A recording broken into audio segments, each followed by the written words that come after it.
أما بعد فأعوذ بالله من الشيطان الرجيم يضل به كثيرا ويهدي به كثيرا وما يضل به إلا الفاسقين.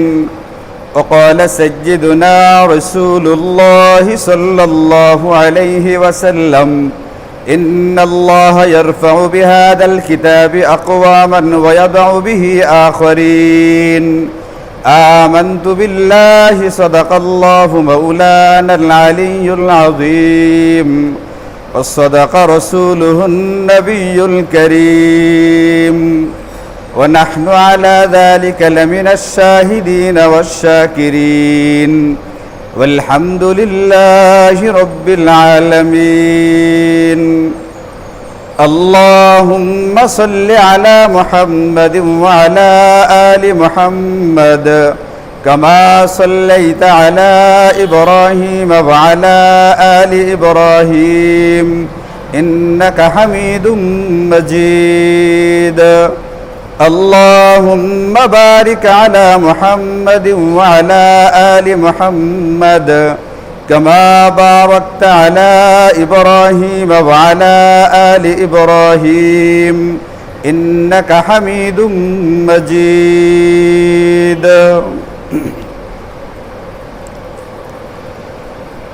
নবীজি সাল্লাল্লাহু আলাইহি ওয়াসাল্লাম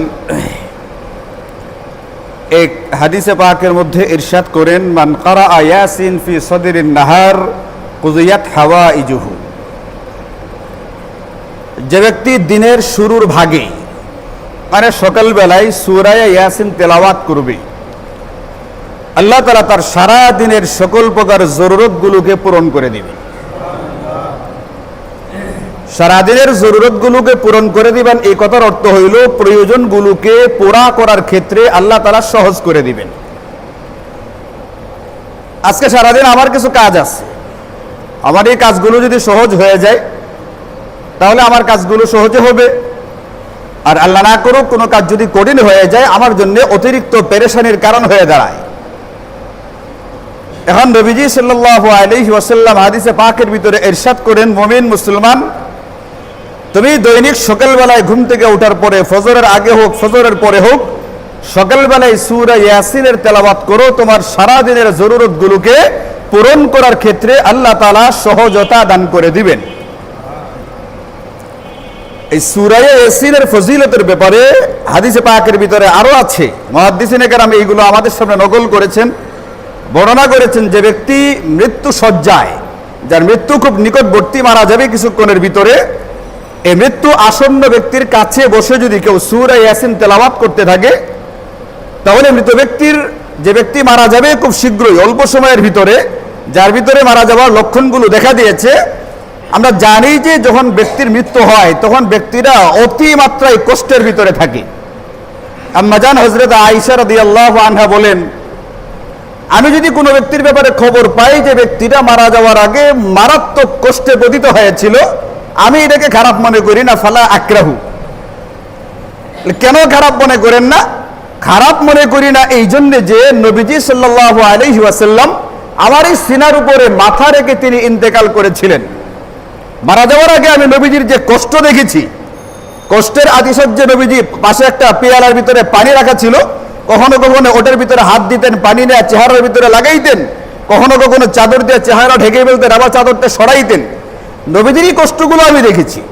তো যিনি সাইয়্যিদুল মুরসালিন, যিনি সাইয়্যিদুল আম্বিয়া, তার মারা যাওয়ার সময়, ইন্তেকালের সময় যদি এই পরিমাণ কষ্ট হয়, অন্যান্য মানুষ যাদের গুনাহ আছে, যারা গুনাহগার, নবীজির তো কোনো গুনাহ নাই, এরপরেও যদি মারা যাওয়ার সময় এই পরিমাণ কষ্ট হয়, যারা গুনাহগার তাদের যে মারাত্মক কষ্ট হবে, এটা একটা সাধারণ স্বাভাবিক কথা। কাজেই কোনো ব্যক্তি মারা যাওয়ার সময় অতিমাত্রায় কষ্ট ভোগ করলে আমি এটাকে খারাপ মনে করি না। এরা বুখারী শরীফের হাদিস। এখান থেকে আমরা এই কথাটা বুঝি, যে ব্যক্তি মারা যায়, মারা যাওয়ার সময় সে প্রচন্ড একটা কষ্টের মুখে পতিত হয়, ওই সময় নবীজি বলছেন যদি কোনো ব্যক্তি তার পাশে বসে সূরা ইয়াসিন তেলাওয়াত করতে থাকে, তাহলে এই ব্যক্তির মারা যাওয়ার যে কষ্ট, এটাকে লাঘব করে দেওয়া হয়, এটাকে সহজ করে দেওয়া হয়। এই ব্যক্তি মৃত্যুর কষ্ট যতটুকু অনুভব করার কথা, এতটুকু অনুভব সে করবে না। আমরা দেখি দুনিয়ার জিন্দেগিতে, দেখেন একটা জায়গায় কাটতে গেলে কোনো কারণে যদি কাটতে হয়, অপারেশন করতে হয়, তাহলে জায়গাটাকে অবশ না করে কাটলে যে পরিমাণ কষ্ট অনুভব করবে, আচ্ছা বলেন জায়গাটাকে যদি অবশ করে নেওয়া হয়, এটার ভিতরে কোনো মেডিসিন দিয়ে দেওয়া না হয়, এই পরিমাণ কষ্ট হবে? এটা হবে না। এখানে যেরকম ওইটাও কাটছে এটাও কাটছে, কিন্তু এটার ভিতরে ওষুধ না লাগাইয়া কাটবার কারণে যে পরিমাণ কষ্ট হয়েছে, ওষুধ লাগিয়ে ইনজেকশন দিয়ে অবশ করে এরপরে কাটার কারণে সেই পরিমাণ কষ্ট অনুভব করে নাই। যে ব্যক্তির পাশে সূরা ইয়াসিন তেলাওয়াত করা হবে, এই ব্যক্তির কষ্ট ওই ব্যক্তির মতো হবে না যার কাছে সূরা ইয়াসিন তেলাওয়াত করা হবে না। এই জন্য সূরা ইয়াসিন এমন একটা ফজিলতের সূরা, অন্য হাদিসের ভিতরে নবীজি বলেন যে ব্যক্তি একবার তেলাওয়াত করবে, সূরা ইয়াসিন একবার তেলাওয়াত করবে, 10 বার কুরআনে কারীম খতম করলে যে পরিমাণ সওয়াব হয়, তার আমলনামায় সেই পরিমাণ সওয়াব লিখে দেওয়া হয়। এখন আপনার যে সমস্ত আত্মীয় স্বজন মারা গেছে, পিতা মাতা দাদা দাদি নানা নানি স্বজনরা মারা গেছে, এরকম আছে না আমাদের? কিছু না কিছু আত্মীয় তো মারা গেছেন এই পর্যন্ত। যারা মারা গেছে এদের কবরের কাছে মাঝে মাঝে যাওয়ার কথা, এটাকে বলে জিয়ারত, কবর জিয়ারত করা। নবীজি বলেছেন ফাজুরুহা, তোমরা তোমাদের মৃত স্বজনদের কবর জিয়ারত করো, এদের পাশে গিয়ে দাঁড়াও, এদের কবরের পারে দাঁড়িয়ে 3 বার সূরা ইখলাসের তেলাওয়াত করো। সূরা ইখলাসের ফজিলত গেছে গত শুক্রবারে, আপনাদের যদি মনে থেকে থাকে। তাদের কবরের পারে দাঁড়ায় একবার সূরা তাকাসুর তেলাওয়াত করো। কুরআনে কারীমের 1/4 তেলাওয়াত করলে যে পরিমাণ সওয়াব, ওই পরিমাণ সওয়াব দেওয়া হবে। নবীজি বলেছেন একবার তাকাসুর তেলাওয়াত করা হলে, গতকালকে মাগরিবের নামাজে প্রথম রাকাতে যে সূরা পড়া হয়েছিল এটাকে বলে সূরা তাকাসুর, আল্লাহাকুমুত তাকাসুরু হাত্তা যুরতুমুল মাকাবির। এই সূরার ভিতরে কবরের আলোচনা আছে। নবীজি বলেছেন একবার এই সূরা তেলাওয়াত করলে 1000 আয়াত পড়লে যে পরিমাণ সওয়াব হয়, ওই পরিমাণ সওয়াব দেওয়া হয়। আপনি কবরের কাছে গিয়ে দাঁড়ান, দাঁড়ায় ওখানে সূরা তাকাসুর তেলাওয়াত করেন, সূরা জিলজাল তেলাওয়াত করেন। তাদের কবরের পারে দাঁড়ায়া আপনি একবার সূরা ইয়াসিনের তেলাওয়াত করেন, 5 মিনিট সময় লাগবে। সূরা ইয়াসিন একবার পড়তে 5 মিনিট, আপনাদের 7 মিনিট 8 মিনিট লাগবে, 10 মিনিটই লাগুক।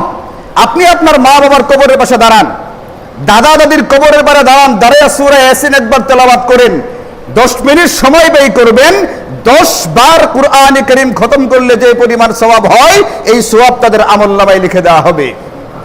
আপনি যদি এটা করেন, আপনি আপনার স্বজনদের কবরের পাশে দাঁড়ালেন, কবর জিয়ারত করলেন, মাঝে মধ্যে ওখানে সূরা ইয়াসিনের তেলাওয়াত হলো, সূরা ইখলাসের তেলাওয়াত হবে, সূরা তাকাসুর, সূরা জিলজালের তেলাওয়াত হবে, তাদের জন্য একটু দোয়া করলেন, তাদের জন্য ইস্তিগফারের আমল করলেন। যদি আপনি এটা করতে পারেন, তাহলে আপনি মারা যাওয়ার পরে আপনার জীবিত স্বজনদের ভিতরে এমন মানুষ বের হবে, এমন মানুষ তৈরি হবে যারা আপনার কবরের পাশে দাঁড়াইয়া এইগুলোকে তেলাওয়াত করবে।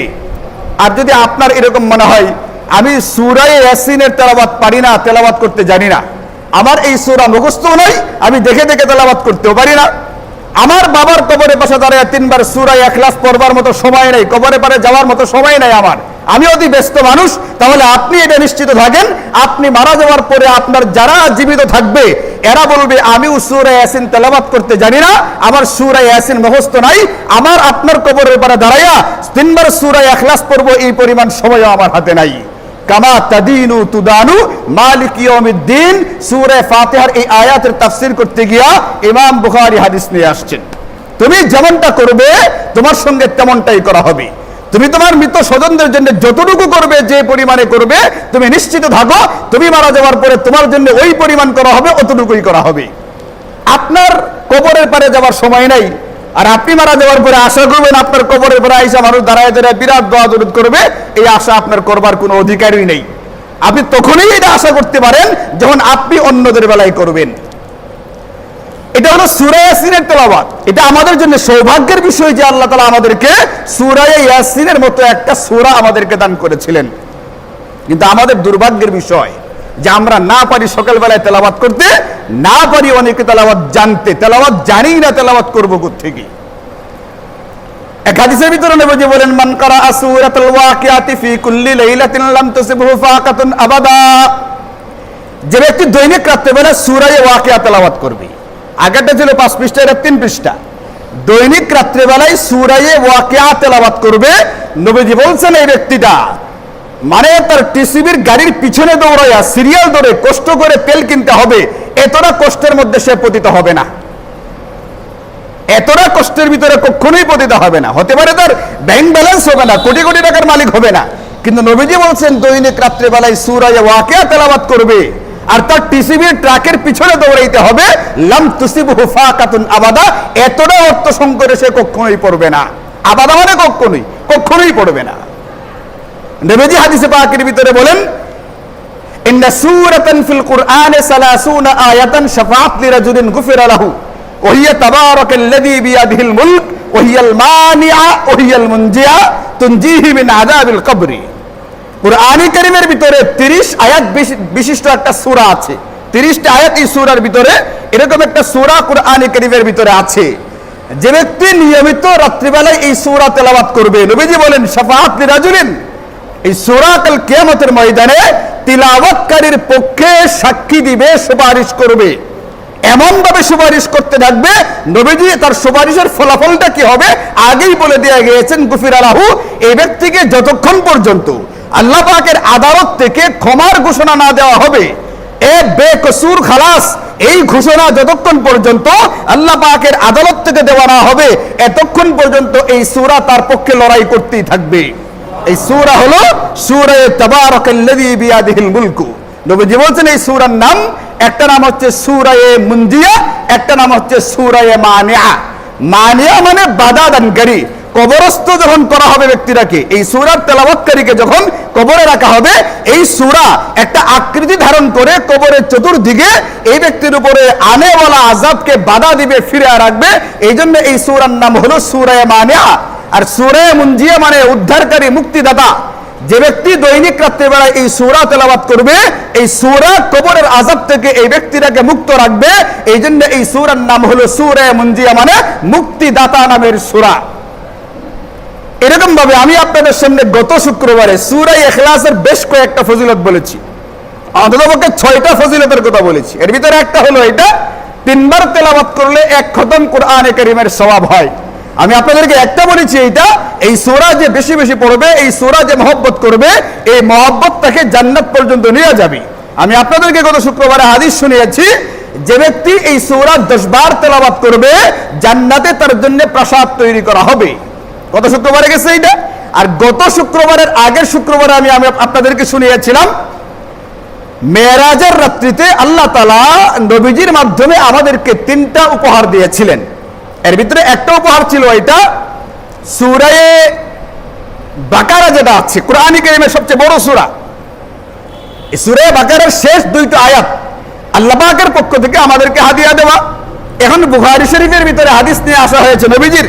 নবীজি বলেন, মান কারা আল আয়াতাইন মিন আখিরি সূরাতিল বাকারাতি ফি লাইলাতিন কাফাতাহু, যে ব্যক্তি দৈনিক রাত্রিবেলায় সূরা বাকারার এই শেষ 2টো আয়াত তেলাওয়াত করবে, ওই রাত্রিতে যে কোনো প্রকারের বিপদ আপদ থেকে রক্ষা করবার জন্য তার জন্য এই তেলাওয়াতটাই যথেষ্ট বলে গণ্য হবে। এখন এই যে আমি আপনাদেরকে 5-6টা হাদিস শুনাইলাম, এইগুলোকে আপনাদের কাছে নতুন মনে হইতেছে? এগুলো আগে বারবার বলেছেন, জুমার বয়ানে বলছি, বিভিন্ন মাহফিলের বয়ানে বলছি, বিভিন্ন প্রসঙ্গে আমি এইগুলো বলেছি। আর আজকে আমি এইগুলো কেন বললাম কথাগুলো? এইগুলোর মাধ্যমে আমি আপনাদেরকে শুধুমাত্র আমি একটা বুঝেছি, ওই বুঝটা আপনাদেরকে দেওয়ার চেষ্টা করতেছি। কিতাবের আলোকে, কোরআনের আলোকে একটা বুঝেছি, ওই বুঝটা আপনাদেরকে দেওয়ার চেষ্টা করতেছি। আচ্ছা, নবীজি সূরা ইয়াসিন তেলাওয়াত করতে বলছেন দৈনিক সকালবেলায়, সূরা ওয়াকিয়া তেলাওয়াত করতে বলতেন দৈনিক রাত্রিবেলায়, সূরা মুলক তেলাওয়াত করতে বললেন দৈনিক রাত্রিবেলায়, সূরা বাকারার শেষ 2টো আয়াত তেলাওয়াত করতে বললেন দৈনিক রাত্রিবেলায়, 3 কুলকে পড়তে বললেন, 3 কুল, কুল হুয়াল্লাহ, ফালাক, নাস, দৈনিক 3 বার করে 9 বার পড়বে। সকালে একবার, ঘুমানোর সময় একবার, মাগরিবের পরে একবার। তাহলে 3 নং 27 বার হবে। সূরা ইখলাস হবে 9 বার, ফালাক হবে 9 বার এবং নাস হবে 9 বার। সকালবেলায় আপনি 3টা সূরা 3 বার করে 9 বার পড়বেন, সন্ধ্যাবেলায় 3 বার করে 9 বার পড়বেন, আবার ঘুমানোর আগে 3 বার করে 9 বার পড়তে বলছেন এই সূরাগুলো। এখন এই যে সূরাগুলো নবীজি দৈনিক পড়তে বলছেন, এর আসল হিকমত বা রহস্যটা কোথায়? আসল হিকমত বা রহস্য হচ্ছে যে আমি যেন দৈনিক কোরআনে কারীমের কিছুটা অংশ তেলাওয়াতকারী হয়ে যাই। মানে ভাইও, অভাব দূর করার একটা প্রতিশ্রুতি দেওয়া হয়েছে, প্রয়োজন পূরণ করার প্রতিশ্রুতি দেওয়া হয়েছে, বিপদ আপদ থেকে হেফাজত করার প্রতিশ্রুতি দেওয়া হয়েছে, কবরের আযাব থেকে রক্ষা করার প্রতিশ্রুতি দেওয়া হয়েছে। এইভাবে তোমাকে তেলাওয়াত করার প্রতি অভ্যস্ত করবার জন্য আল্লাহ রাসূল চাইছেন। এই জন্য দৈনিক কিছু এমন দেয়া দিয়েছেন যে এইগুলোর উসিলায়, এইগুলোর লোভেও যদি পড়ো, তারপরেও তোমার দ্বারা কুরআনে কারীমের কিছুটা অংশ তেলাওয়াত করা হয়ে যাবে। যদি কোনো ব্যক্তি দৈনিক সূরা ইয়াসিন পড়ে, দৈনিক সূরা ওয়াকিয়া, সূরা মুলক পড়ে, এবং ওই সূরা ফালাক, নাস, কুল হুয়াল্লাহ এগুলো পড়ে, প্রতি 5 ওয়াক্ত নামাজের পরে আয়াতুল কুরসি পড়ে, এই জাতীয় কতগুলো আমলের সূরা আছে, যদি কোনো ব্যক্তি দৈনিক এই সূরাগুলোর উপরে আমল করে, তাহলে এই ব্যক্তির দৈনিক 1 পারার মতো তেলাওয়াত এমনি হয়ে যায়। দৈনিক 1 পারা তেলাওয়াত হইলে 30 দিনে 30 পারা হবে। এই ব্যক্তির দৈনিক যদি 1 পারা তেলাওয়াত হয়, 1 মাসের ভিতরে একবার কোরআনে কারীমের খতম হবে। এইভাবে আল্লাহ রাসূল চাইছেন আমি আপনি যেন আমার আপনার দৈনন্দিনের 24 ঘন্টা সময়ের মধ্য থেকে অল্প একটু সময় কোরআনে কারীমের পিছনে ব্যয় করে থাকি। এগুলো হলো দুনিয়াবী বিষয়, কিন্তু পরকালের বিষয় আছে। নবীজি হাদিসে পাকের ভিতরে বলেন, মান কারাআ হারফাম মিন কিতাবিল্লাহি ফালাহু বিহি হাসানা। কোন ব্যক্তি কোরআনে কারীমের একটা অক্ষর তেলাওয়াত করবে, হারফাম মিন কিতাবিল্লাহ, কোরআনে কারীমের একটা অক্ষর তেলাওয়াত করবে, অর্থ বুঝুক বা না বুঝুক, অর্থ না বুঝলেও ফালাহু বিহি হাসানা, তাকে একটা অক্ষর তেলাওয়াতের বিনিময়ে এমন একটা নেকি দেওয়া হবে যে নেকিটা ওয়াল আশরাতু ওয়াল হাসানাতু বিআশরি আমসালিহা, 10টা নেকির সমান বলে গণ্য হবে। একটা নেকি দেওয়া হবে 10টার সমান বলে গণ্য হবে। পরকালের ব্যাপারও আছে, দুনিয়ার ব্যাপারও আছে, পরকালের ব্যাপারও আছে। সুতরাং যদি আপনি না বুঝেও পড়েন, বুঝে পড়লে তো ভালো, আর বুঝে পড়ার জন্য উৎসাহিত করা আছে। বুঝে পড়বার জন্য আমাদের মাদ্রাসাগুলোর ভিতরে পড়ানো হইতেছে। বুঝে পড়বার জন্য একদল লোক তৈরি হয়েছে, আলহামদুলিল্লাহ, সারা পৃথিবীতে কোরআনে কারীমের পিছনে সময় ব্যয় করতেছে। এরা জানে মাদ্রাসায় পড়লে সরকারি চাকরি হবে না, এরা জানে তেমন বেতন ভাতার কোনো রকমের সুবিধা হবে না, এরপরেও তারা এই ঝুঁকি নিয়েও এই মাদ্রাসাগুলোর ভিতরে পড়তেছে। আল্লাহ তাআলা এরকম একদল জামাতকে তৈরি করে রেখেছেন, যাদের ব্যাপারে কোরআনে কারীমের ভিতরে আগে থেকে বলা, ইন্না নাহনু নাযালনা যিকরা ওয়া ইন্না লাহু লাহাফিজুন, এই কোরআন আমি নাযিল করেছি, কোরআনের হেফাজতকারী আমি। আল্লাহ তাআলা গোটা পৃথিবীতে অসংখ্য হাফেজ তৈরি করে রাখছেন, এদের মাধ্যমে কোরআনে কারীমকে হেফাজত করা হইতেছে। অসংখ্য আলেম তৈরি করে রাখছেন, মেধাবী আলেম আল্লাহ পাক তৈরি করে রেখেছেন, এদের মাধ্যমে গোটা পৃথিবীতে কোরআন এবং হাদিসকে হেফাজত করা হইতেছে। তো অর্থ বুঝে পড়তে পারলে ভালো, এবং এটার জন্য একদল লোক তার জান মাল ব্যয় করতেও আছে, তার সময় ব্যয় করতেও আছে। কিন্তু আমি যদি অর্থ না বুঝি, এরপরেও আমার তেলাওয়াতের ফায়দা আছে, তেলাওয়াতের সওয়াব আছে। নবীজি বলছেন তুমি বুঝে পড়ো, না বুঝে পড়ো, বুঝতেছো না, কোন রিডিংটা পড়ে যাচ্ছ, এরপরেও একটা অক্ষরের বদলায় তোমাকে কমপক্ষে 10টা নেকি দেওয়া হবে। এটা হলো পরকালের বিষয়। নবীজি হাদিসে পাকের ভিতরে এটাও আমাদেরকে বলছেন,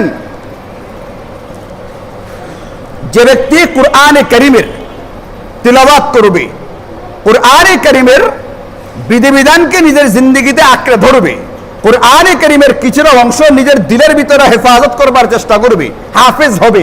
একটা হলো গোটা কোরআনে কারীমের হাফেজ, এটাও এক প্রকার হাফেজ, গোটা কোরআনে কারীম মুখস্থ করে ফেলছে। আবার এক ব্যক্তির সূরা ইয়াসিনটা মুখস্থ আছে, তাহলে এই ব্যক্তিও কিন্তু একটা হাফেজ, সূরা ইয়াসিনের সে হাফেজ। এক ব্যক্তির সূরা কুল হুয়াল্লাহ মুখস্থ আছে, এই ব্যক্তি সূরা কুল হুয়াল্লাহ এর হাফেজ। হাফেজ মানে হেফাজতকারী, তার মানে কুল হুয়াল্লাহকে নিজের সিনার ভিতরে হেফাজত করেছে। এক ব্যক্তি সূরা ওয়াকিয়া মুখস্থ করে ফেলেছে, এটা তার সিনার ভিতরে হেফাজত করা আছে, সে সূরা ওয়াকিয়া এর হাফেজ। এখন নবীজি হাদিসে পাকের ভিতরে বলেন, যে ব্যক্তি কোরআনে কারীম তেলাওয়াত করবে, কোরআনে কারীমকে মুখস্থ করবে, এবং কোরআনে যেটাকে হালাল বলা হয়েছে এটাকে হালাল জানবে, কোরআনে যেটাকে হারাম বলা হয়েছে এটাকে হারাম জানবে। কোরআনে মদের কথা হালাল বলা আছে না হারাম বলা আছে? মদ এবং মাদকতা সৃষ্টিকারী বস্তু যেগুলো আছে, মদ এবং মাদক, এইগুলো কোরআনে হালাল বলা আছে না হারাম বলা আছে? আমি আপনি মুসলমান হয়ে থাকলে মৃত্যু পর্যন্ত এইগুলোকে হারামেই জানতে হবে। কোন বাবার এই পৃথিবীতে ক্ষমতা নাই হারাম জিনিসটাকে হালাল ঘোষণা করবে, যেটাকে আল্লাহ তার কোরআনে কারীমের ভিতরে হারাম ঘোষণা করে দিয়েছেন। কোন পার্লামেন্ট সদস্যের এই অধিকার নাই হারামটাকে সে আইন প্রণেতা হিসাবে হালাল ঘোষণা করবে, এটা অমুকের জন্য বৈধ, অমুকের জন্য অবৈধ, এই ঘোষণা পৃথিবীর কোন মুসলমানের অন্তত নাই। যদি নিজেকে মুসলমান দাবি করতে চায়, সে এটা কখনোই সমর্থন করতে পারে না, কখনোই সমর্থন করবে না। যেটাকে আল্লাহ কোরআন স্পষ্টভাবে হারাম করেছেন, এটাকে হালাল একজন বললেই আমাকে বলতে হবে পিছন থেকে, এটা বলবার অধিকার আমার নাই। এখন নবীজি বলেন যে ব্যক্তি কোরআনকে পড়বে, কোরআনকে জানবে, কোরআনকে মুখস্থ করবে এবং কোরআনের হালালটাকে হালাল জানবে, হালালটাকে হালালই মনে করবে, হারামটাকে হারামেই জানবে। গোটা দুনিয়া হালাল বললে সে এটাকে হালাল বলে না, এটাকে সে হারামেই যদি বলতে থাকে, তাহলে নবীজি বলছেন এই ব্যক্তিটার ব্যাপারে কাল কিয়ামতের ময়দানে আল্লাহ পাক জান্নাতে প্রবেশ করাবেন এবং তার গোত্রের, তার স্বজনদের মধ্য থেকে কমপক্ষে 10 জনকে সুপারিশ করে জান্নাতে নিয়ে যাওয়ার অধিকার তাকে দেয়া দিবেন। এই জন্য সামনে যে রমজান মাস আসতেছে, রমজানের সাথে কুরআনে কারীমের একটা গভীর সম্পর্ক আছে। কারণ কুরআনে কারীমকে নাজিল করাই হয়েছে রমজান মাসে। অন্যান্য সময় নবীজি যে পরিমাণ তেলাওয়াত করতেন, রমজান মাসে নবীজি এর চেয়ে অনেক বেশি তেলাওয়াত করতেন। হযরত জিবরাইল আমিরের সঙ্গে দাউর করতেন, নবীজি শোনাইতেন, সে শুনতো, তিনি শোনাইতেন, নবীজি শুনতেন, এভাবে দাউর করা হইতো।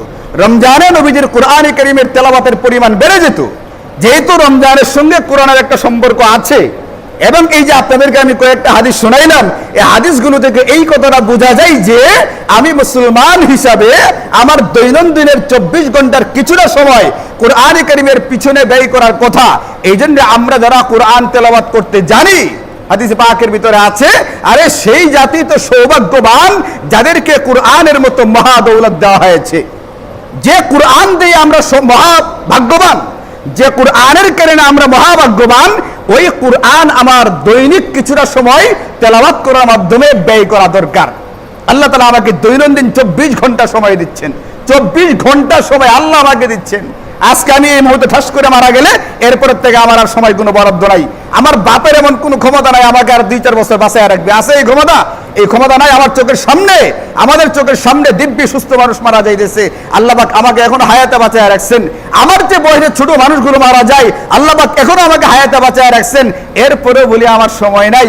আর তোমার সময় থাকবো কোত্থেকে? আল্লাহ তোমাকে সময় দিচ্ছেন, আল্লাহ তোমাকে দৈনন্দিন 24 ঘন্টা সময় দিচ্ছেন। এই 24 ঘন্টার ভিতরে 1 মিনিট করে বার করলে 24 মিনিট হয়। অন্তত 24টা মিনিট এই কোরআনে কারীমের তেলাওয়াতের পিছনে ব্যয় করি। যাদের কোরআনে কারীমের তেলাওয়াত জানা আছে, তারা দৈনিক কিছুটা সময়, আমি আমার সারাদিনে সব কাজগুলো করি না, আমার অফিসে যাওয়া লাগবে আমি সময় বের করি, আমার খাওয়া দাওয়া করা লাগবে আমি সময় বের করি, আমার বাথরুমে যাওয়া লাগে আমি সময় বের করি, আমার নামাজ পড়তে হয় সময় বের করি, আমার কাপড় চোপড় ধৌত করতে হয় সময় বের করি, বাজার করতে হয় সময় বের করি। আমার দৈনন্দিন জরুরি কাজগুলোর ভিতরে কোরআনে কারীমের পিছনে 10, 15, 20 মিনিট, আধা ঘন্টা সময় তেলাওয়াত করাকে জরুরি বানাই। এটার পিছনে আমি আমার একটু সময় আগের থেকে বরাদ্দ করে রাখি। অন্যান্য কাজগুলো যেরকম করি, কোরআনে কারীমের তেলাওয়াতও করি।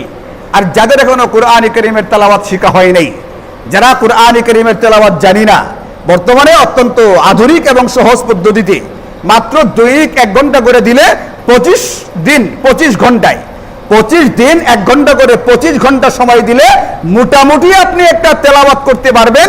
এই অবস্থায় নুরানি শিক্ষকরা আমাদেরকে নিয়ে যায়, এমন একটা সহজ সুযোগ আল্লাহ তাআলা করে দিয়েছেন। আল্লাহ কোরআনে বলছেন, ওয়ালাকাদ ইয়াসসারনাল কুরআনা, আমি কোরআনকে সহজ করে দিয়েছি।